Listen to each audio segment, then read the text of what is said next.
ಅರ್ಜುನ ಉವಾಚ ಸೇನಯೋರುಭಯೋರ್मध्ये ರಥಂ ಸ್ಥಾಪಯಮೇಚ್ಯುತ ಯಾವದೇತ್ತಾನ್ನಿರೀಕ್ಷೇಹಂ ಯೋದ್ಧುಕಾಮಾನವಸ್ಥಿತಾನ್ ಕೈರ್ಮಯ ಸಹ ಯೋದ್ಧವ್ಯಂ ಅಸ್ಮಿನ್ ರಣಸಮುದ್ಯಮೆ.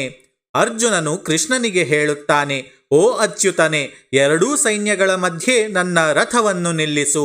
ಈ ಯುದ್ಧ ರಂಗದಲ್ಲಿ ನನ್ನ ಎದುರು ಯುದ್ಧ ಮಾಡಲು ಯಾರ್ಯಾರು ಬಂದಿದ್ದಾರೆ ಮತ್ತು ನಾನು ಯಾರ ಜೊತೆ ಹೋರಾಡಬೇಕು ಎಂಬುದನ್ನು ನಾನು ಒಮ್ಮೆ ಸರಿಯಾಗಿ ನೋಡಬೇಕು. ಅರ್ಜುನ ಕೃಷ್ಣನನ್ನು ಅಚ್ಯುತ ಎಂದು ಸಂಬೋಧಿಸುತ್ತಾನೆ. ಅಚ್ಯುತ ಎಂದರೆ ತನ್ನ ದೈವಿಕ ಸ್ವರೂಪದಿಂದ ಎಂದು ಚ್ಯುತಿ ಹೊಂದದವನು, ನಾಶವಿಲ್ಲದವನು, ಪತನವಿಲ್ಲದವನು, ಎಂದಿಗೂ ಭಕ್ತನ ಕೈಬಿಡದವನು. ಜಗದೊಡೆಯನಾಗಿದ್ದರೂ ತನ್ನ ಭಕ್ತನಿಗೆ ಸಾರಥಿಯಾಗಲು ಕೆಳಗಿಳಿದು ಬಂದವ ಈ ಅಚ್ಯುತ.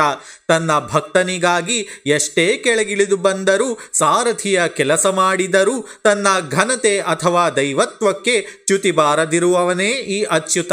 ಇಲ್ಲಿ ಅರ್ಜುನನು ರಥವನ್ನು ಎರಡೂ ಸೈನ್ಯಗಳ ಮಧ್ಯೆ ನಿಲ್ಲಿಸಲು ಕೃಷ್ಣನಿಗೆ ಆಜ್ಞೆ ನೀಡುತ್ತಿದ್ದಾನೆ. ಭಗವಂತನು ತನ್ನ ಭಕ್ತನ ಪ್ರೇಮಕ್ಕೆ ಶರಣಾಗಿ ಆತನ ಆಜ್ಞೆಯನ್ನು ಪಾಲಿಸುವುದರಲ್ಲಿಯೇ ಆನಂದ ಪಡುತ್ತಾನೆ. ಇದು ಪ್ರಭು ಮತ್ತು ಸೇವಕನ ಸಂಬಂಧದ ಪರಮೋಚ್ಚ ಸ್ಥಿತಿ. ಭಕ್ತನು ಕೃಷ್ಣನಿಗೆ 1 ಹೆಜ್ಜೆ ಹತ್ತಿರವಾದರೆ ಕೃಷ್ಣನು ಸಾರಥಿಯಾಗಿ 100 ಹೆಜ್ಜೆ ಹತ್ತಿರವಾಗುತ್ತಾನೆ. ಇಡೀ ಬ್ರಹ್ಮಾಂಡದ ಆಗುಹೋಗುಗಳನ್ನು ನಿಯಂತ್ರಿಸುವ ಹೃಷಿಕೇಶನು ಅರ್ಜುನನ ಒಂದು ಸಣ್ಣ ಇಚ್ಛೆಯಂತೆ ರಥವನ್ನು ಓಡಿಸುತ್ತಿದ್ದಾನೆ. ಅರ್ಜುನನಿಗೆ ತನ್ನ ಎದುರಾಳಿಗಳನ್ನು ನೋಡುವ ಆತುರವಿದ್ದರೆ ಕೃಷ್ಣನಿಗೆ ತನ್ನ ಭಕ್ತನ ವಿಜಯವನ್ನು ಸ್ಥಾಪಿಸುವ ಸಂಕಲ್ಪವಿದೆ. ಅರ್ಜುನನು ಯುದ್ಧದ ಆವೇಶದಲ್ಲಿ ಕುರುಡಾಗದೆ ತಾನು ಯಾರ ವಿರುದ್ಧ ಹೋರಾಡಬೇಕು ಮತ್ತು ಯಾರ ಪರವಾಗಿ ಹೋರಾಡಬೇಕು ಎಂಬುದನ್ನು ತಟಸ್ಥವಾಗಿ ನೋಡುವ ಪ್ರಯತ್ನ ಮಾಡ್ತಿದ್ದಾನೆ. ಶತ್ರುಗಳನ್ನು ಕೇವಲ ದ್ವೇಷದಿಂದಲ್ಲ, ಬದಲಾಗಿ ಒಬ್ಬ ಧರ್ಮನಿಷ್ಠ ಯೋಧನಾಗಿ ಪರಾಮರ್ಶಿಸುವ ಗುಣವಿದು. ನಮ್ಮ ಜೀವನದ ರಥದಲ್ಲಿ ಅಹಂಕಾರ ಚಾಲಕನಾದರೆ ಅದು ದಾರಿ ತಪ್ಪುವುದು ಸಹಜ.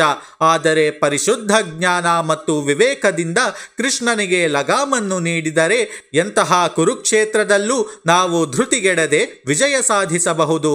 ನಮ್ಮ ಜೀವನದಲ್ಲಿ ದೊಡ್ಡ ನಿರ್ಧಾರಗಳ ಮುಂದೆ ನಿಂತಾಗ ನಾವು ಏನು ಮಾಡ್ತೀವಿ? ತಕ್ಷಣ ಪ್ರತಿಕ್ರಿಯಿಸುತ್ತೀವ ಅಥವಾ ಅರ್ಜುನನಂತೆ ಒಮ್ಮೆ ನಿಂತು ನೋಡ್ತೀವ? ನಮ್ಮ ಜೀವನದ ರಥವನ್ನು ಯಾರು ನಡೆಸ್ತಿದ್ದಾರೆ?